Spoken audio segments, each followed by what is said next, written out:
The Acolyte season finale has just dropped, and my word, they've saved the best till last. Episode 8 surpassed my expectations. It gave us a lot, including a few on-screen firsts and a cheeky cameo here and there. But like pretty much all of the other episodes, as it answers a question, it leaves us with another. And now it's time to break it all down. Before we jump in, remember to leave a thumbs up on the video if you enjoy it, and don't forget to subscribe to the channel if you want to catch more of our Star Wars videos. Okay, so with all that out of the way, let's get into The Acolyte Episode 8.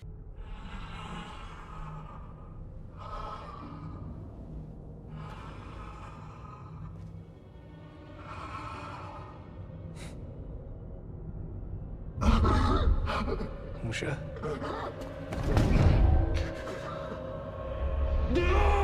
So the episode picks up right where we left off in episode 6 with May wearing Qimir's Cortosis helmet. Now, Qimir comes back into the room and it's like all of May's powers instantly returned, and then some. We know she was slowly starting to rediscover her abilities whilst on Kofar with the Jedi. However, it seems since Qimir revealed to her a different way to access the Force, coupled with the fact she's literally wearing a sensory deprivation device on her head, it's kind of opened the floodgate and they've come rushing back. Osha begins to choke as we learn she's witnessing a vision of the future. Now, Qimir, becoming concerned, tries to reach out to her and calm her down. However, it's here Osha actually gets into Qimir's head, albeit accidentally, I think, but it's just like her mother did to Torbin all them years ago. Qimir's eyes go black before Osha snaps out of it. Now, interestingly, she tells Qimir she's seen May killing Soul on Brendok, with one hand outstretched and a saber in the other. However, she wasn't using it. Qimir tells Osha it's the future she saw, and that May can kill without a weapon, something Qimir only recently came to terms with that she wasn't capable of doing. However, as it turns out, Qimir was right and this was a glimpse into the future. However, it wasn't May that Osha was seeing, it was herself. Anyway, they agreed to travel together to see who can get through to May first. Now on Brendok, Soul's ship is orbiting the atmosphere. He's brought May there as he intends to signal the Jedi for them to arrive, so he can finally prove there's a vergence on the planet. It's here where Soul begins to tell May his version of the Brendok tragedy, as she's sneakily trying to free herself from her restraints using the pip droid. Soul tells May his biggest regret is not being able to save them both, but he also reveals to her what we learned in episode 7, that they aren't twins or even sisters.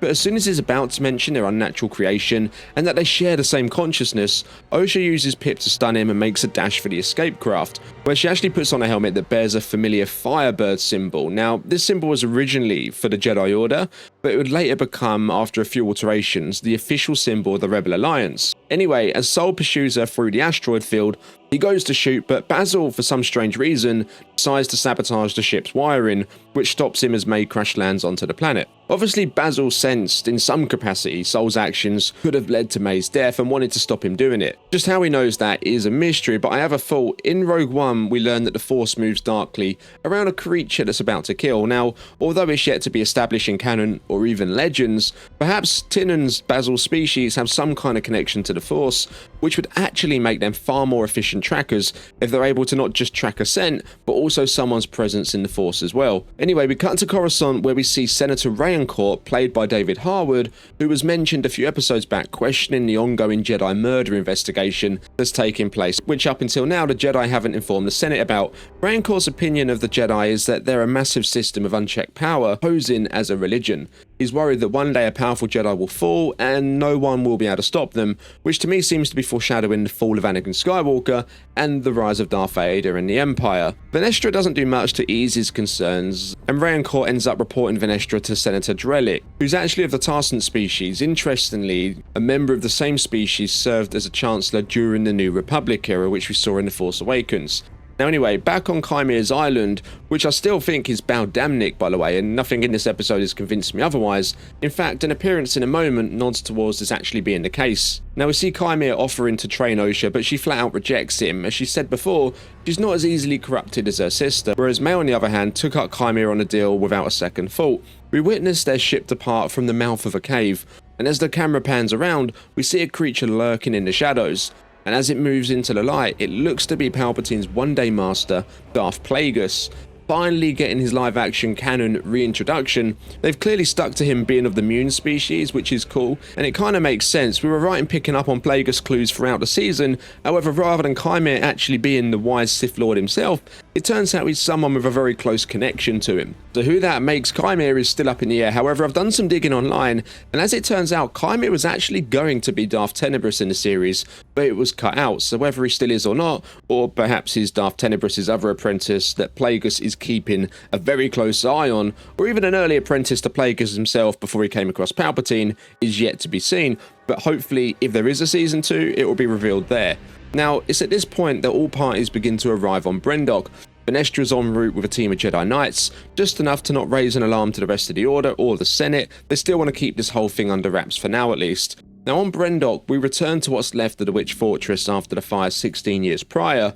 Now, Sol's there searching for May, whilst we see Osha and Qimir arrive too. We're trying to gain access to the fortress, and Osha believes the only way in is to fix the lift. However, Qimir alludes to another. As she turns around, he's gone. Now, the most logical answer to how Qimir disappears and got inside that quickly is via a force ability that's often associated with another big fan theory in regards to his true identity, that he's actually Darth Venomous, who was another apprentice Darth Tenebrous was training alongside Plagueis, effectively breaking the rule of two, but in secret.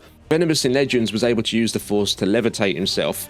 It could also explain why Plagueis was seemingly hiding within the cave. Perhaps Qimir didn't actually know he was there, and Qimir actually looking for his own apprentice to take down his master Tenebrous. Anyway, inside the fortress, Qimir's donning his Cortosis helmet, and he confronts and fights with Master Sol, who tells Qimir that he will destroy him if he must, whilst Qimir replies, "Not if she gets to you first." And at this point, he's alluding to May, referring back to the vision Osha had whilst wearing a helmet, a vision misunderstood. I have to say, I think the fight scenes in this episode just about come on top in my opinion over the ones we had in episode 5. Now Qimir is fighting with dual sabers, and we see Sol demonstrate some insane force abilities, which ends up disarming him with one of his sabers. Now May and Osha encounter one another in their old bedroom, the very place their paths diverged 16 years ago.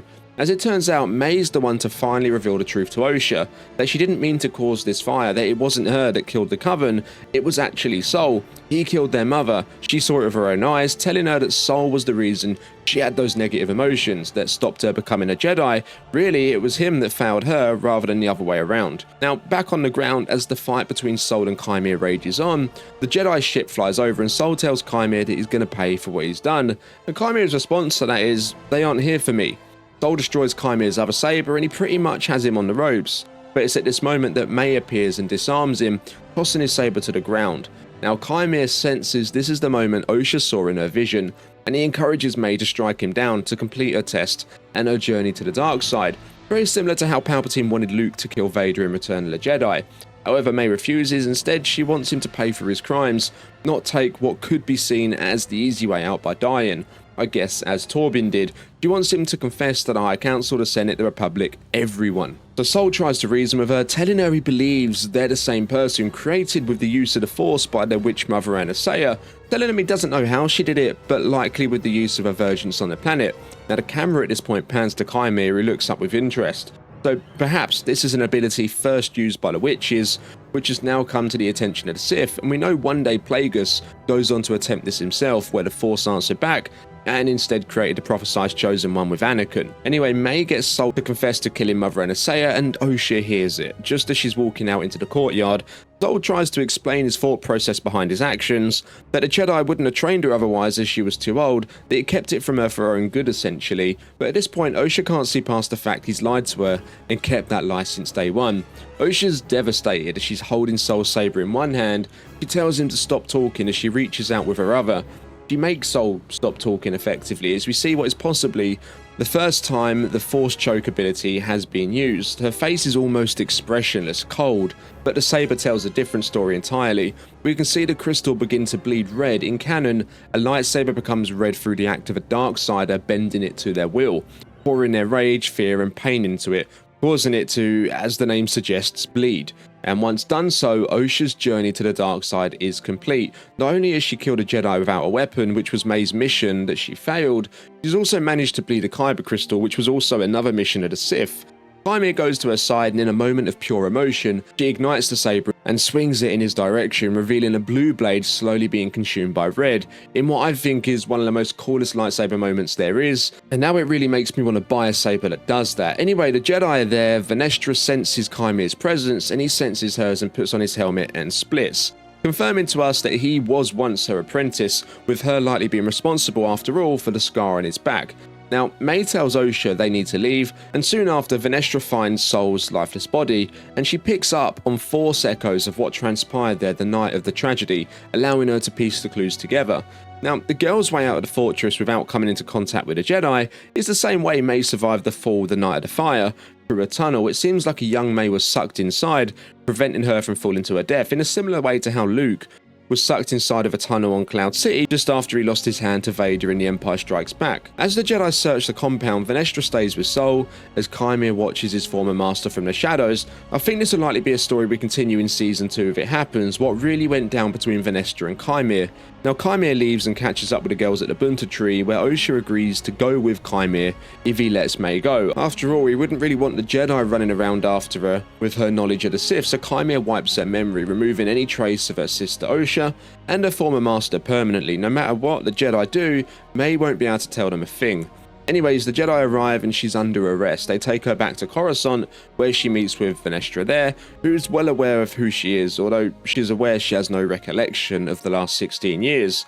Not even that she has a sister, but Venestra is going to work with her to find her former apprentice who's turned dark. Her involvement in this story isn't over yet. The official story to the rest of the Order and the Senate is one of a lone Jedi who messed up on Brendok and then attempted to cover his own tracks, which resulted in the death of his entire team on Kothar, which of course led to Master Sol not being able to live with the guilt any longer, leading to him committing suicide at the location his initial fall took place. Anyway, back on Qimmir's island, we see the two looking out to the horizon together as Qimir moves to touch her hand. This to me is kind of a mix of Luke's sunset scene in A New Hope and Anakin's marriage to Padme at the end of Attack of the Clones, both intended to symbolise a new beginning, the next chapter of their story.